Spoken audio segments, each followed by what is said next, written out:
नमस्कार दोस्तों, परीक्षा ट्यूब में आपका एक बार फिर से स्वागत है। आज मैं प्राचीन इतिहास की क्लास लेकर आया हूं, जहां पर मैं पहला चैप्टर देखूंगा और मेरे साथ आप लोग भी पढ़ेंगे इसे।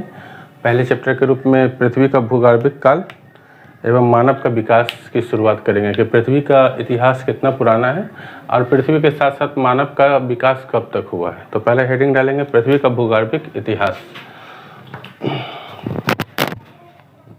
पृथ्वी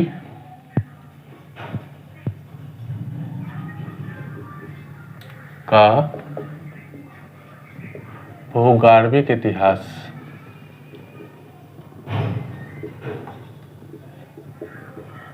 इसके साथ ही हम देखेंगे मानव का विकास, मानव का विकास। तो यहाँ पर हम ये समझने का प्रयास करेंगे कि पृथ्वी का जो इतिहास है वो कितना वर्ष पुराना है, पृथ्वी कितने वर्ष पुराना है और पृथ्वी की उत्पत्ति कब से कब तक हुई है और मानव की उत्पत्ति पृथ्वी पर कब हुई है। मानव की उत्पत्ति से पहले भी कई सारे जीवों की उत्पत्ति हुई, उसके बाद मानव की उत्पत्ति हुई, तो वो हम देखेंगे कि मानव की उत्पत्ति पृथ्वी पर कब से कब तक मानी जाती है। तो ये पहला चैप्टर है, इसे नोट डाउन करें।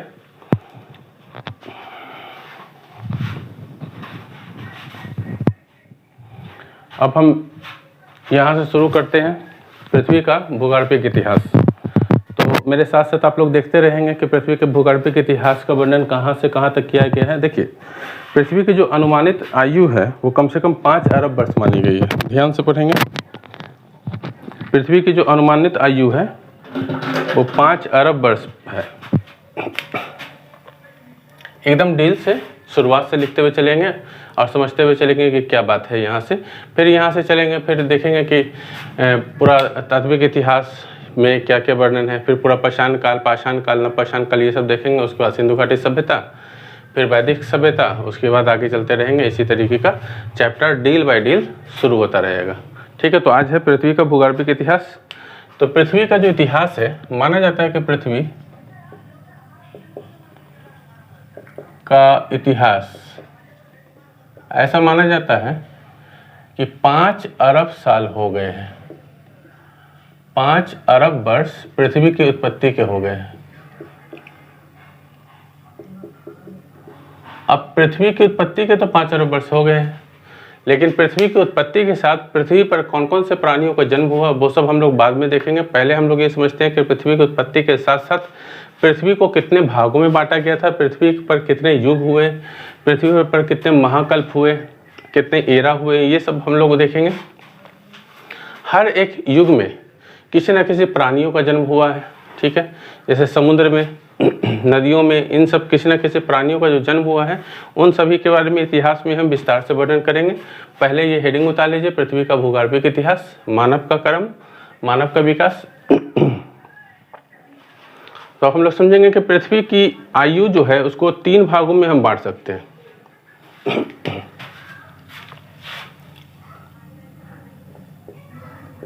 पृथ्वी की आयु को 3 भागों में बांटा गया है। तो ये 3 भाग कौन कौन से हैं, उसमें से ध्यान देंगे कि पहला भाग, दूसरा भाग और तीसरा भाग। पृथ्वी को अभी तो 3 भागों में बांटा गया है, इसके कालखंड को 3 भागों में बांटा गया है। पहला है महाकल्प, दूसरा है युग और तीसरा है कल्प। तो पहला हम लिखेंगे महाकल्प, दूसरा है युग और तीसरा है कल्प। इसको शक भी कहते हैं। तो कल्प हम लोग याद रखेंगे ताकि याद हो जाए, अगर आप लोग को याद रखना है। और इसको अगर दूसरे लफ्ज में हम लोग शक भी कहते हैं। ठीक है, महाकल्प, पृथ्वी का जो महाकल्प है उसको इंग्लिश में हम लोग कहते हैं ईरा। ठीक है, युग को कहते हैं इवोज। ठीक है ना, इसे समझिएगा। पृथ्वी के महाकल्प को कहा जाता है एरा। देखिए, इसको उतारिएगा, इसको नोट डाउन कीजिएगा। पृथ्वी के महाकल्प को एरा कहते हैं, युग को एवोज कहते हैं और कल्प या शक को हम लोग पीरियड कहते हैं। ठीक है, तो याद रखना है पृथ्वी के आयु को हम लोग 3 भागों में बांटते हैं, महाकल्प, युग और कल्प। महाकल्प को एरा कहा जाता है, युग को कहा जाता है एबोज, और कल्प को कहा जाता है शक भी कहते हैं या पीरियड इंग्लिश में कह सकते हैं। महाकल्प को भी कई भागों में बांटा गया है, युग को भी कई भागों में बांटा गया है, और जो ये कल्प है उसको भी कई भागों में बांटा गया है। तो हम लोग इसका विस्तार से अध्ययन करेंगे कि पहले महाकल्प को कितने भागों में बांटा गया है। तो ये याद रखेंगे, पृथ्वी पर जो सबसे पुराने काल जो है उसको महाकल्प कहते हैं। पृथ्वी पर जो सबसे पुराना काल है उसका नाम है महाकल्प यानी कि ईरा। ईरा में जो है इसे 5 भागों में ईरा को बांटा गया है महाकल्प को। तो ईरा को बांटा क्या गया है, तो पहले देखेंगे हम लोग पेरियोजोइक,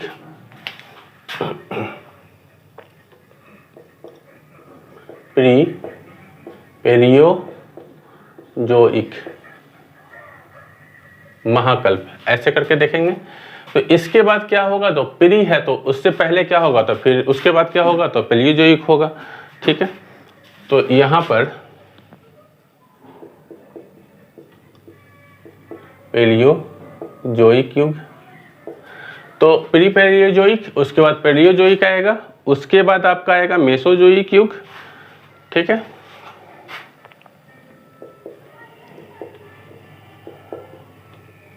मेसोजोइक युग, ये सब विस्तार से आप लोग पढ़ेंगे। अब हम इसके बारे में अध्ययन करेंगे कि प्री पेलियोजोइक क्या होता है, पेलियोजोइक क्या होता है, मेसोजोइक क्या होता है, सीनोजोइक क्या होता है, ये सब हम लोग देखेंगे। नियोजोइक क्या होता है, इन सब का वर्णन हम लोग विस्तार से करेंगे। तो हम लोग अब देखेंगे सीनोजोइक। ठीक है, महाकल्प में प्री पेलियोजोइक के बारे में पढ़ना है हम लोग को, पेलियोजोइक के बारे में पढ़ना है, मेसोजोइक के बारे में पढ़ना है और सीनोजोइक के बारे में पढ़ना है, और एक है नियोजोइक। तो हम लोग नियोजोइक युग के बारे में पढ़ेंगे। इसका मतलब महाकल्प को 1, 2, 3, 4, 5 भागों में बांटा गया। इन सब की स्थितियों के बारे में पढ़ना है, इन सब के विस्तार के बारे में पढ़ना है। इस युग में क्या हुए, यहाँ क्या हुए, यहाँ क्या हुए, सीनोजोइक और नियोजोइक में क्या क्या कारण है, किन किन जानवरों की उत्पत्ति हुई, किन किन प्राणियों की उत्पत्ति हुई है। ठीक है, अब हम युग की बात करें तो युग 4 है, युग 4 है। वो सतयुग, द्वापर युग वाली नहीं, हम लोग ज्योग्राफिकल टर्म में पढ़ रहे हैं। ये बेसिक इतिहास का ये पहला चैप्टर है, हालांकि इसको ज्योग्राफी में विस्तार से पढ़ना ही है। तो एक बार जब हम लोग यहाँ पढ़ लेंगे तो ज्योग्राफी में थोड़ा आराम मिल जाएगा। तो यह क्योंकि मानव की उत्पत्ति से शुरू करेंगे, फिर पाषाण काल चलेंगे, फिर सिंधु घाटी सभ्यता चलेंगे, तो समझ में आया कि मानव की उत्पत्ति के साथ आदि मानव हुए, फिर लोग पढ़े लिखे हुए, तो उन सब के बारे में विस्तार से हम लोग अध्ययन करेंगे। तो युग 4 हुए हैं, याद रखना है। प्राथमिक युग, उसके बाद द्वितीयक युग, फिर तृतीयक युग,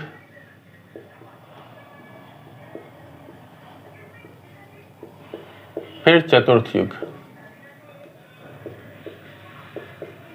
ठीक है, तो महाकल्प 5 हुए हैं और युग जो है वो 4 हुए हैं। ठीक है, तो इसको आप लोग पहले विस्तार से नोट डाउन करें, या स्क्रीनशॉट आप लोग ले सकते हैं, तो स्क्रीनशॉट ले लें। उसी तरह कल्प के बारे में हम लोग पढ़ेंगे, तो कल्प इसी सब के अंदर आएगा, तो कल्प को हम इसी सब के साथ नोट डाउन करते हुए चलेंगे। इसको पहले आप लोग नोट डाउन करें, या स्क्रीनशॉट लेना है तो आप लोग स्क्रीनशॉट ले सकते हैं।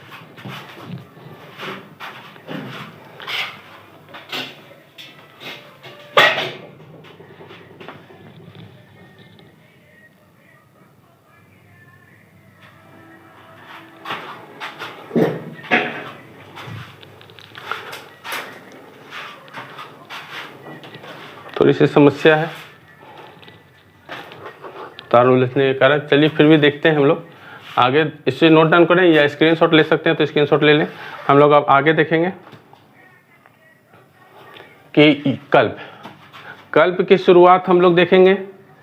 तो इसके साथ साथ हम लोगों को देखना पड़ेगा कि किन किन चीज़ों की उत्पत्ति हुई। तो हम लोग कल्प इसी के साथ चलते हैं, देखते हैं इसी के साथ। महाकल्प में जब हम लोग शुरुआत करेंगे तो कल्प के बारे में भी इसके साथ वर्णन कर लेंगे। तो पहले हम लोग स्टार बना लेते हैं और पहले लिखते हैं महाकल्प।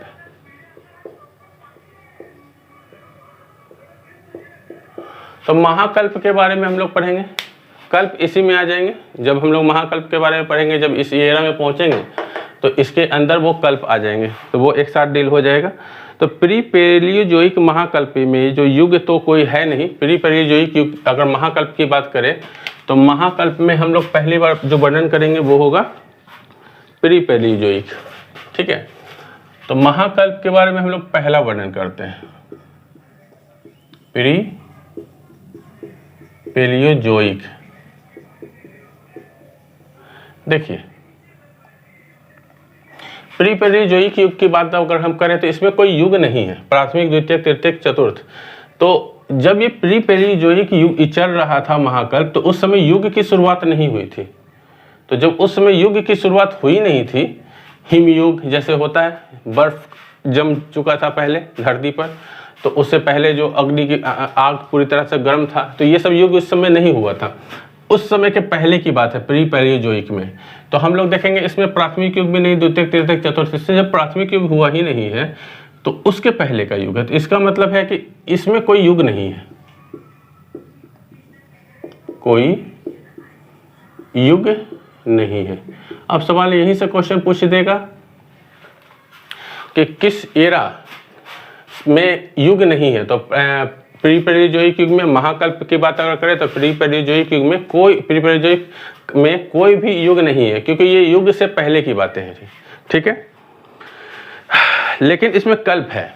ठीक है, हम लोग इसका विस्तार से वर्णन करेंगे। तो युग तो नहीं है, लेकिन इसमें कल्प इसी में आ जाएगा। लेकिन इसमें कल्प दो हैं। अब मैंने कल्प यहाँ पर इसलिए नहीं लिखा कि कल्प बहुत सारे हैं, तो यहाँ पर नोट डाउन करना पॉसिबल नहीं होगा। इसी के साथ हम यहाँ पर कल्प के बारे में पढ़ते हुए चलेंगे और नोट डाउन करते हुए चलेंगे।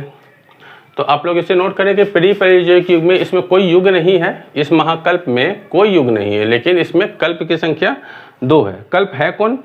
एक है आर्कियन कल्प और एक है प्री कैम्ब्रियन कल्प।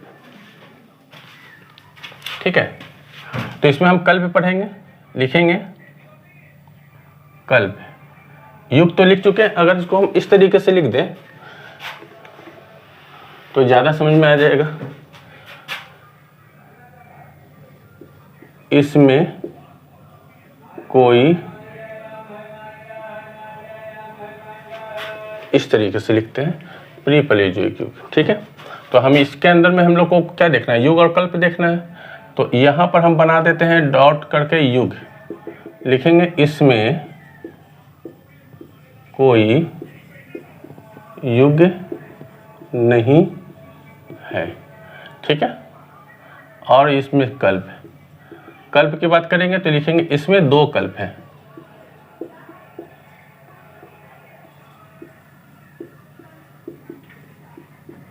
तो जो 2 कल्प हैं उसके बारे में हम लोग पढ़ेंगे। तो 2 कल्प कौन कौन से हैं इसके बारे में पढ़ना है। तो अभी मैंने बताया कि इसमें एक आर्कियन कल्प है, ठीक है, और एक प्री कैम्ब्रियन कल्प है। तो यहाँ पर कल्प के बारे में जब हम लोग पढ़ रहे हैं तो इसमें पहले पढ़ेंगे आर्कियन कल्प।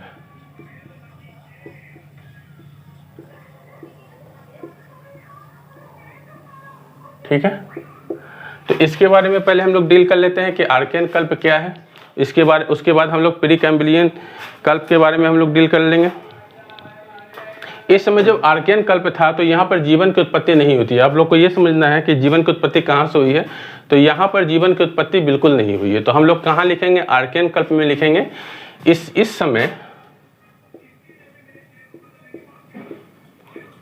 पृथ्वी पर जीवन की उत्पत्ति बिल्कुल नहीं हुई थी। इस समय पृथ्वी पर जीवन की उत्पत्ति बिल्कुल भी नहीं हुई थी, यानी कि बिल्कुल यहाँ जीवन नहीं था, बिल्कुल नहीं हुई थी। तो आर्कियन कल्प में जीवन नहीं था, किसी भी रूप में जीवन यहाँ पर संभव नहीं था आर्कियन कल्प में। याद रखेंगे। हाँ, यहाँ पर थे क्या? तो इस समय इस कल्प में नीश और ग्रेनाइट की चट्टानें यहाँ थी। नीस और ग्रेनाइट की चट्टानें मौजूद थी।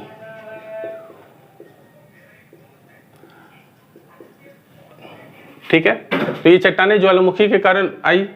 तो ये तो हम लोगों को पता है कि यहाँ पर नीस और ग्रेनाइट की चट्टानें उपलब्ध थे, लेकिन जीवन संभव यहाँ पर नहीं था। दूसरा है प्री कैम्ब्रियन। कल्प में हम लोग देख रहे हैं प्री कैम्ब्रियन।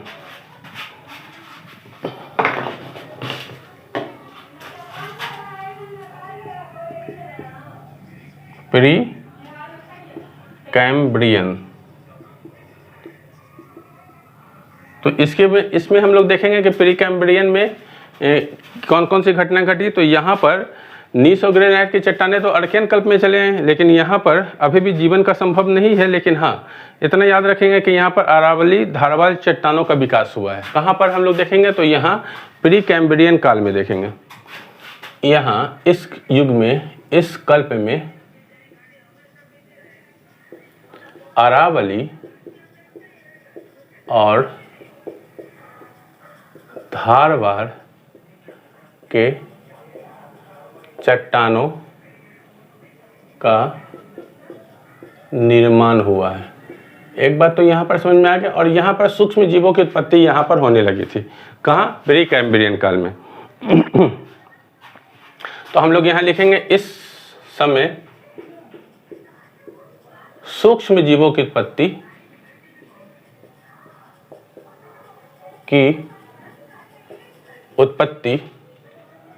होने लगी थी।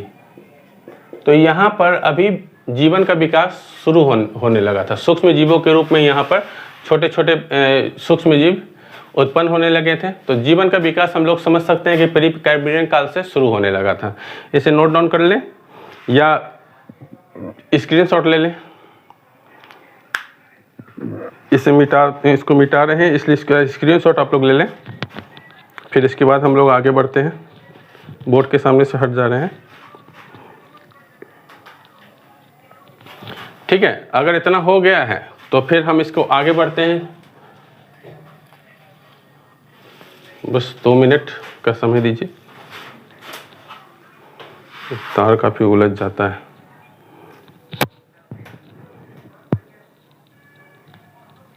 तो इसे नोट डाउन कर लें या तो इसका स्क्रीनशॉट ले लें, फिर हम आगे बढ़ते हैं। अगर हो गया है तो ठीक है, चलिए अब ठीक है। अब हम इसे मिटा रहे हैं। ठीक है, अब हम लोग पहुंचे कहाँ? अब हम लोग पहुंचेंगे पैलियोजोइक महाकल्प में। ठीक है ना? तो एक बार इसको फिर से विस्तार से समझ लें। पृथ्वी का भूगर्भिक इतिहास क्या है कि 5 अरब वर्ष पुराना है। ठीक है, पृथ्वी का जन्म हुए हुए 5 अरब साल हो चुके हैं। पृथ्वी की आयु जो है 3 भागों में बांटा गया है। पृथ्वी की आयु को 3 भागों में बांटा गया है। पहला जो बीता वो महाकल्प बीता, दूसरा युग बीता, तीसरा है कल्प या शक। महाकल्प को एरा कहते हैं, युग को एवोज कहते हैं, कल्प या शक को पीरियड कहते हैं। महाकल्प को फिर 5 भागों में बांटा गया। जब पृथ्वी की आयु हुई तो महाकल्प भी 5 भागों में बटे। Pre Palaeozoic, Palaeozoic, Mesozoic, Cenozoic, Neozoic, इन सब को डील से पढ़ना है। युग, प्राथमिक युग, द्वितीयक, तृतीयक और चतुर्थ युग।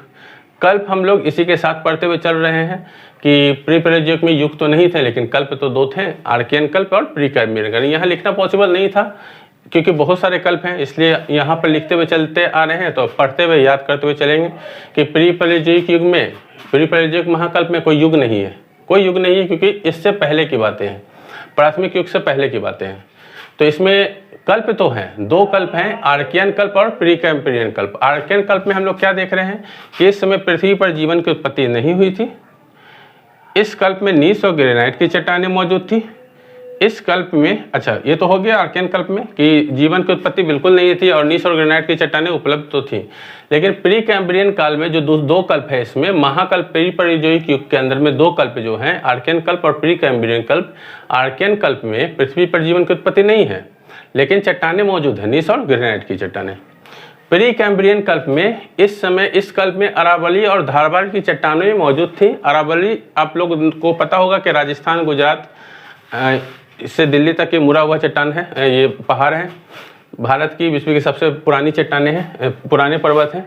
तो इसके बारे में आपको पता ही है धारवाड़। और इस समय इस पर सूक्ष्म जीवों की उत्पत्ति हो चुकी थी, लगभग में यहाँ पर सूक्ष्म जीवों की उत्पत्ति हो चुकी थी।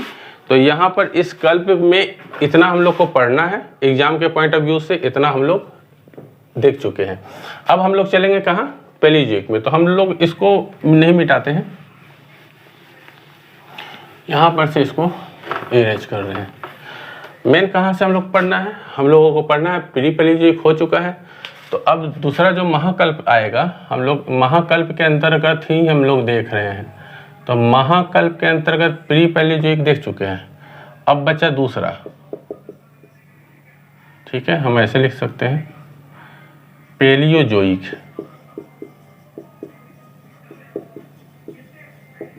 ठीक है, तो अब हम लोग देखेंगे कि पैलियोजोइक की क्या बातें हैं, क्या खासियत है, क्या विशेषताएं हैं।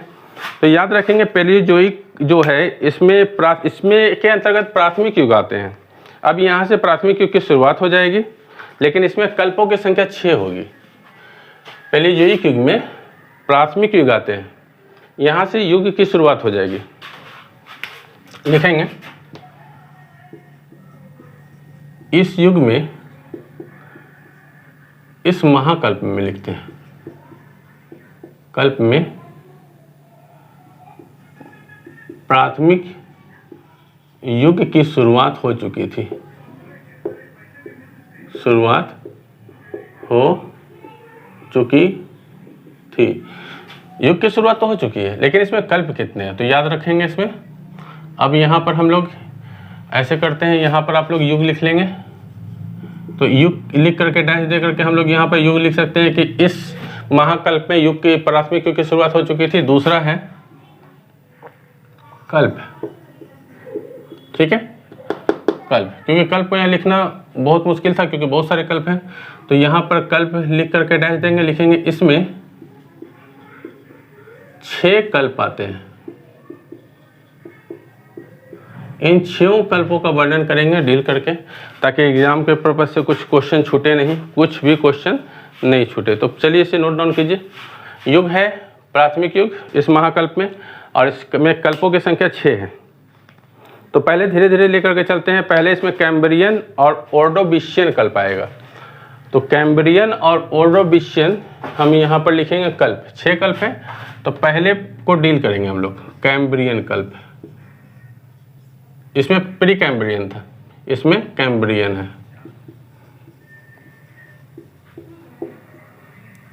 दूसरा ऑर्डोविशियन कल्प।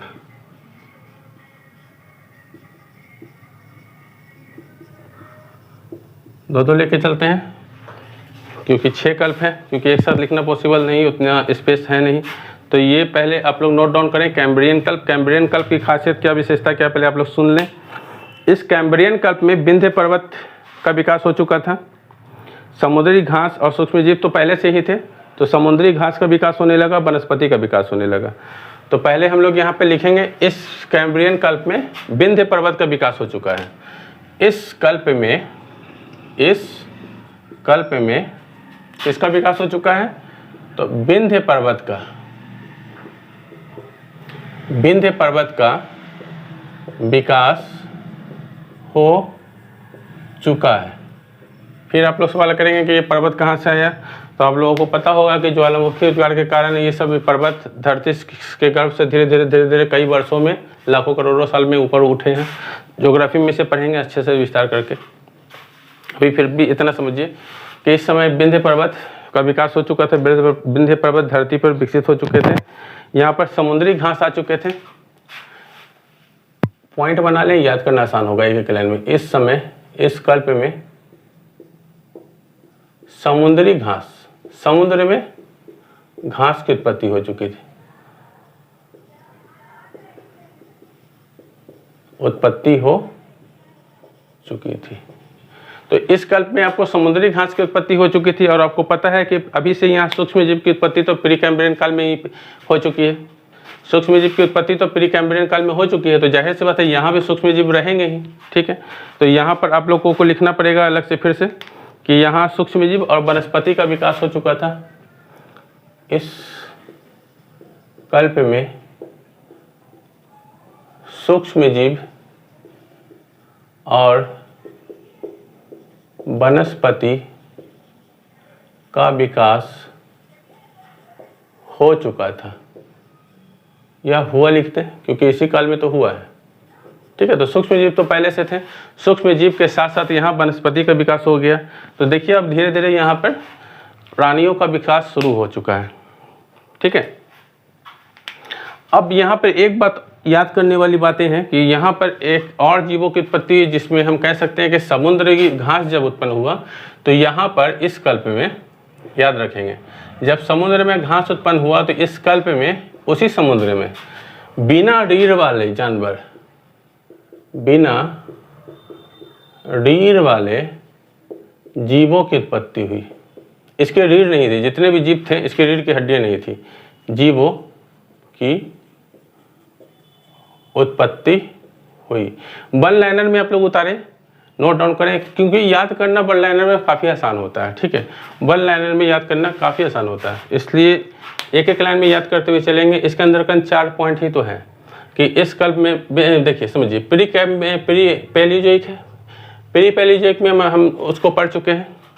अब आएंगे पैलियोजोइक में, तो पैलियोजोइक में युग प्राथमिक युग है, प्राथमिक युग की शुरुआत हो चुकी है और इसमें कल्प जो है वो 6 हैं। पहला कल्प की शुरुआत हुई है प्री कैम्ब्रियन कल्प, तो यहाँ था प्री कैम्ब्रियन कल्प, यहाँ है कैम्ब्रियन कल्प। तो कैम्ब्रियन कल्प में हम लोग देखा कि विंध्य पर्वत का विकास हो चुका है, इसी में समुद्री घास की उत्पत्ति हो चुकी है। यहीं पर आपको सूक्ष्म जीव तो पहले से थे, तो सूक्ष्म जीव का विकास यहाँ होगा और साथ साथ वनस्पतियों का विकास हो गया यहाँ। और यहाँ सबसे मेन इंपॉर्टेंट बात यह है कि एग्जाम के पॉइंट ऑफ व्यू से ये क्वेश्चन बहुत बार पूछा गया है कि बिना रीढ़ वाले जीव की उत्पत्ति किस काल में हुई। तो बिना रीढ़ वाले जीव की उत्पत्ति कैम्ब्रियन काल में हुई। किस कल्प में हुई? ठीक है, तो महाकल्प में हुई थी। महाकल्प में कौन सा? पैलियोजोइक युग। पैलियोजोइक युग में कौन सा कल्प था? तो पैलियोजोइक युग में कैम्ब्रियन कल्प था, जहां बिना रीढ़ वाले जीवों की उत्पत्ति हुई। सबसे अधिक संभावना ये पूछा जाता है कि बिना रीढ़ वाले जीवों की उत्पत्ति किस कल्प में हुई, तो कैम्ब्रियन कल्प याद रखेंगे। अब हम लोग देखते हैं ओर्डोविशियन कल्प। तो इससे पहले नोट डाउन करें या इसका स्क्रीनशॉट ले लें। चलिए आगे देखते हैं ओर्डोविशियन कल्प। इस कल्प में देखिए, यहाँ पर ओर्डोविशियन कल्प जो है थोड़ा समझने वाली बात है। इस कल्प में जो समुद्र का जो स्तर है, जल स्तर, वो पिघलने, पानी बनने लगा था। जो बर्फ था वो पिघलने लगा। तो जब जाहिर सी बात है कि जो बर्फ अगर पिघलने लगेगा तो वो पानी के रूप में आएगा, और पानी के रूप में जब अगर आएगा तो होगा क्या कि पानी के रूप में अगर आएगा तो पानी ज़्यादा बढ़ेगा। तो जो समुद्र का पानी है, जो बर्फ़ का पानी है, तो वो इसको बहने के लिए तो जगह चाहिए। अब जब जगह चाहिए तो जाहिर सी बात है कि समुद्र का पानी, जो बर्फ़ का जो पानी है, वो पिघल करके ज़्यादा जगह लेगा।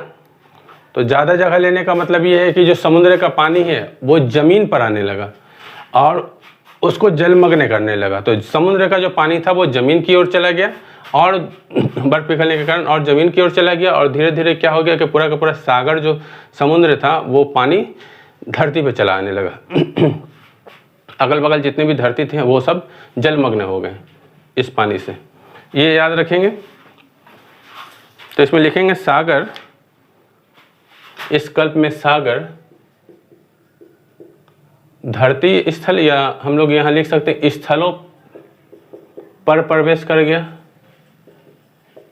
मतलब सागर का जो पानी है वो जमीन पर चला आया।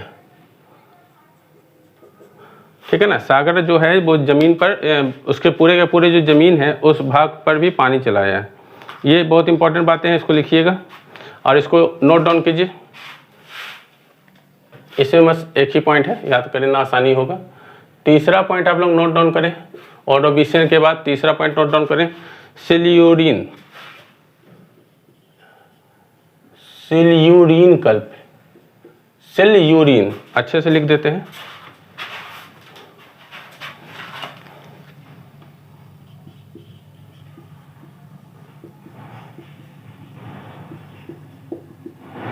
सिल्यूरिन कल्प, चलिए इसके बारे में लिखें, इसे समझे। सिल्यूरिन कल्प क्या है? सिल्यूरिन कल्प में समुद्र में मछली और कुछ कुछ प्रवाल भित्तियों का विकास होने लगा था। याद रखेंगे। यहाँ पर देखिए, कैम्ब्रियन कल्प में समुद्र में बिना रीढ़ वाले जीव तो आ ही चुके हैं, लेकिन सिल्यूरिन कल्प में समुद्र में मछली और प्रवाल भित्ति का विकास हुआ है। सिल्यूरिन कल्प में समुद्र में मछली का विकास हुआ है। इस कल्प में समुद्र में मछली और प्रवाल भित्ति का विकास हुआ। देखिएगा, ध्यान देने वाली बात यह है कि यहाँ पर मछलियों का भी विकास शुरू होगा। ठीक है ना, इसे नोट डाउन करें, यहाँ पर मछलियों का भी विकास शुरू होगा।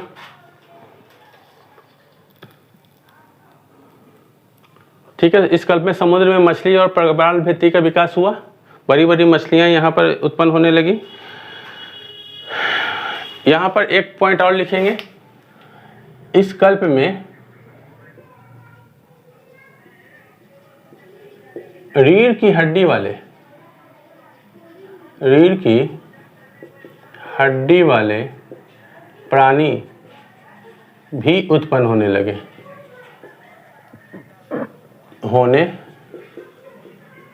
अब देखने वाली बात यह है, दो सवाल।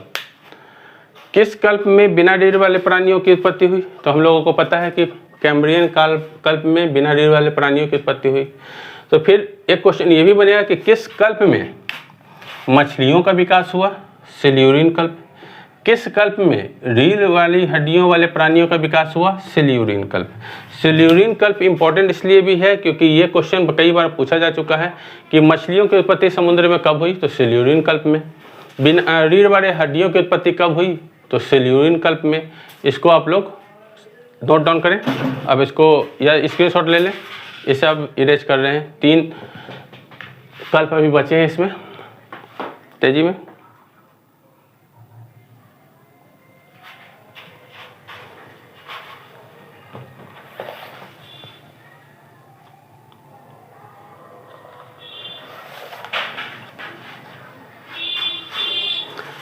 ठीक है, इरेज करते हैं।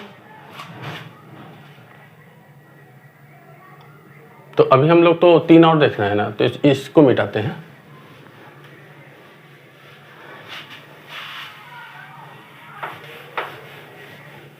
चलिए, तीसरा तो हो चुका है। चौथा पॉइंट लिखें, डिवोनियन कल्प।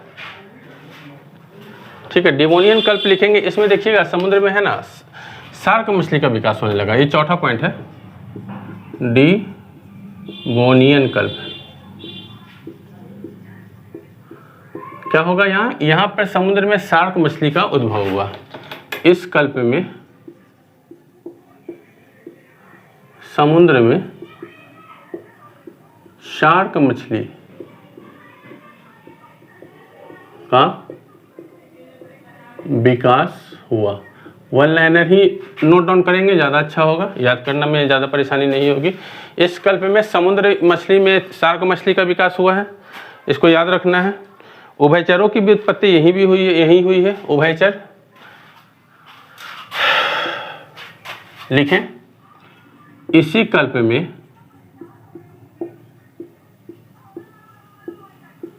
उभयचरों की भी उत्पत्ति हुई। उभयचर मतलब तो समझते ही हैं कि जो जल और थल दोनों में रहते हैं उसको उभयचर कहते हैं। तो उभयचरों की भी उत्पत्ति हुई। ठीक है ना, ये इसे मत्स्य वर्ग भी कहते हैं। यहाँ पर मत्स्य वर्ग बहुत ज़्यादा उत्पन्न हुए, मछलियों की आबादी यहाँ बहुत ज़्यादा बढ़ी, तो इसको हम लोग एज ऑफ फिश भी कहते हैं या मत्स्य युग भी कहते हैं। डिवोनियन कल्प को एज ऑफ फिश भी कहते हैं या मत्स्य युग भी कहते हैं, क्योंकि यहाँ मछलियाँ बहुत अधिक मात्रा में यहाँ पर उत्पन्न हुए। तो हम यहाँ लिख सकते हैं, इस युग को मत्स्य युग या यहाँ पे लिख देते हैं एज ऑफ फिश भी कहते हैं।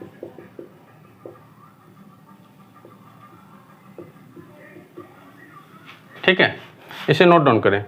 डिवोनियन कल्प में समुद्र में शार्क मछली का विकास हुआ है। ठीक है, यहाँ पर मत्स्य मछलियों की बहुत सारी प्रजातियों का विकास हुआ, इसलिए इसको मत्स्य युग भी कहते हैं, इसे एज ऑफ फिश भी कहते हैं इंग्लिश में। उभयचरों की भी बहुत सारी प्रजाति यहाँ पर विकसित हुई है, इसीलिए इसको उभयचरों की भी उत्पत्ति यहाँ पर हुई है, जो समुद्र में भी रह सकते थे और थल पर भी रह सकते थे। ठीक है।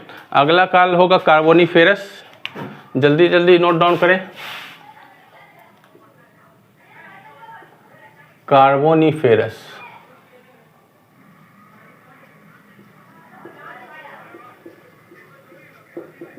ठीक है, नोट डाउन करें। कार्बोनिफेरस कल्प, ठीक है। इस युग में देखिए यहां जो है डेवोनियन कल्प में उभयचरों की उत्पत्ति हुई है, लेकिन कार्बोनिफेरस कल्प में, सुनिए समझने का प्रयास करें, डेवोनियन कल्प में जो है उभयचरों की उत्पत्ति हुई है, लेकिन कार्बोनिफेरस कल्प में जो है उभयचरों का विकास होगा। उभयचर अपने शरीर का विकास करेंगे यहाँ, ठीक है। तारों की लंबाई कुछ ज़्यादा हो गई है। इस कल्प में, यहाँ पर कल्प लिख देते हैं ताकि परेशानी ना हो। इस कल्प में उभयचरों का विकास हुआ है।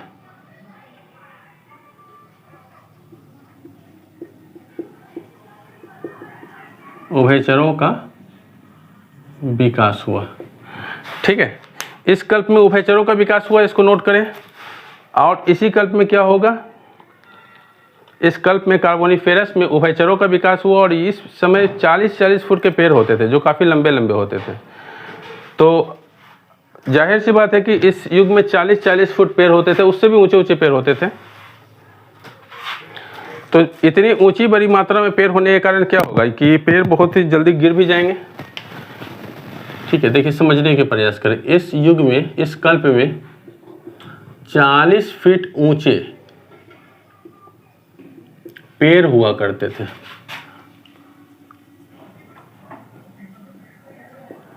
अब आप खुद सोचें कि ये इतनी ऊंचाई वाले पेड़ हैं, 40-40 फीट ऊंचे पेड़ हैं, तो ये 40-40 फीट ऊंचे पेड़ है तो जरा सा हवा चलेगा, आंधी तूफान, थोड़ी सी भी अगर हवा की मात्रा तेज हुई तो ये पेड़ जो हैं गिर जाएंगे। इतनी लंबी पेड़ों के जो जड़ होंगे वो कमज़ोर होंगे। तो जब ये पेड़ गिर जाया करते थे तो कई वर्षों बाद इस पे मिट्टी की परत चढ़ने के बाद ये लाखों साल बाद ये कोयले का रूप ले लेंगे, जो कोयला हम लोग आज देख रहे हैं, यूज करते हैं हम लोग, ठीक है। तो यही जो पेड़ है आज जो हम लोग यूज करते हैं वो कोयले के रूप में यूज करते हैं। 40 फीट ऊंचा पेड़ हुआ करते थे, इसी कारण पेड़ों के गिरने से लाखों वर्ष बाद ये पेड़ कोयले के रूप में बदल गए।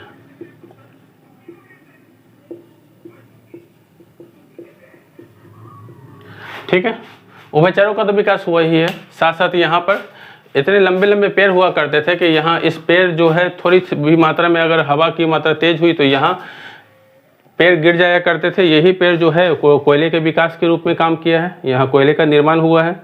एक है पर्मियन काल, तो जगह तो है नहीं तो हम इसको मिटा रहे हैं।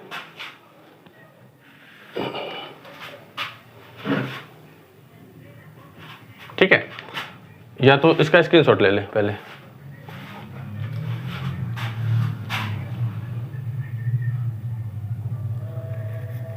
या इसके बाद ही बता देते हैं, एक ही तो है, पर्मियन काल लिखे।